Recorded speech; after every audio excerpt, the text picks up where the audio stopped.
So if this thing called God is to come back in a spaceship, so be it. Who cares?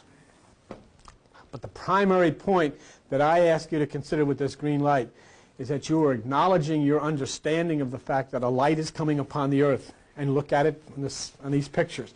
A light is coming upon the earth. Study it. If you have a computer, get on with the encyclopedia or the Academy of Science on your computer. Study this stuff. The University of San Francisco State University, Dr. Geoffrey Marcy, study this stuff. These people know. These people are the ones who are telling us this is going to happen. And then you realize that it is light that touches the green of the earth that makes energy that allows you to live. Okay? And we'll do that together. We'll wait together, and we'll study together, and we'll understand together, and we will no longer place ourselves back into the guilt and the fear of the past, but we will place ourselves in this age of new understanding, new enlightenment, for the sake of the children who have been brutalized, for the sake of the women who have been degraded, for the sake of the animals who have been terribly tortured, for the sake of the earth itself, which has, you take the most beautiful creation in the universe that we know of, this gem called Earth, and we have bombed it and raped it and pillaged it and so forth, even to the point where it's so many of its animals, its creatures that are here for a purpose are on the verge of extinction. It shouldn't be that way. It shouldn't be that way. And it won't be that way when this new light and this energy comes and touches the earth. So be a part of it. Be a part of the understanding. Does everyone in here understand that light touching the green earth creates a new energy? You understand that. And you've had it proven to you. So then put your green light out.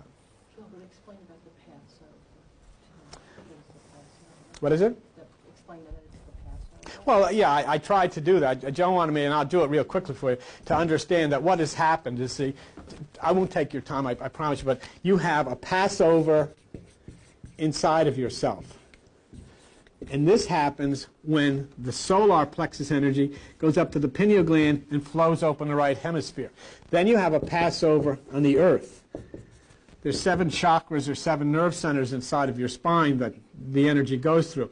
Then you have the Passover of the earth when the sun from September goes up through the 7 months to April and impacts Aries and then moves to the east, and we pass over from winter to spring. Here you pass over from darkness to enlightenment. You have the Passover in the Bible. And what does the Bible say? Do not eat bread with leaven in it for 7 days. Well, leaven is fermentation, and fermentation is unrest and agitation. So you go through these 7 signs, 7 chakras, and then you reach the point of Passover to the promised land. Now, and the universe is having its Passover now, and that's what's exciting about this. All of this other stuff has happened. But now the universe, they have discovered the 7 planets. They started with Pegasus, which was the sign. Then they went from Virgo up to Leo, which was the 7th. They concluded it with Cygnus, which was the trumpeter swan. Then there was the discovery made in Corona of the crown, which is the consciousness, and then the explosion of the single eye. So what I'm saying to you now is the next thing that will happen is, since we now see the single eye in the universe, is that the next thing was happen is this electromagnetic radiation from the supernova will bathe the Earth, and it will come at such an angle that there will be a tremendous new source of energy and a whole new way of thinking. Many people will go to bed with guns and wake up with teddy bears because they will no longer be able to think the way they've thought before. Thank God. That's what's coming upon the earth. But God needs people who understand this to be part of the message to be given out. You understand? The people that wrote about nuclear fission and all that had their Aquarius there are people that live on a planet here. They had their Aquarius 6,000 years ago. So they're 6,000 years ahead of us. They knew 6,000 years ago what we're just finding out now.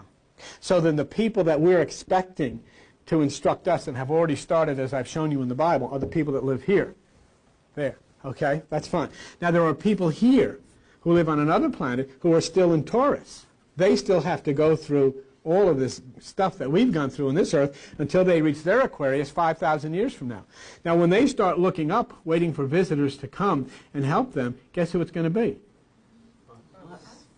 That's right. Do you think? There's somebody down there right now with a club in his hand. Do you think people live up in space? It's you. So it's great. It's exciting, and be a part of it in a mature, adult, understanding way. That's what the nature of God truly is. The nature of God, as the Coptic said thousands of years ago, does not come with faith. It comes with knowledge. Okay?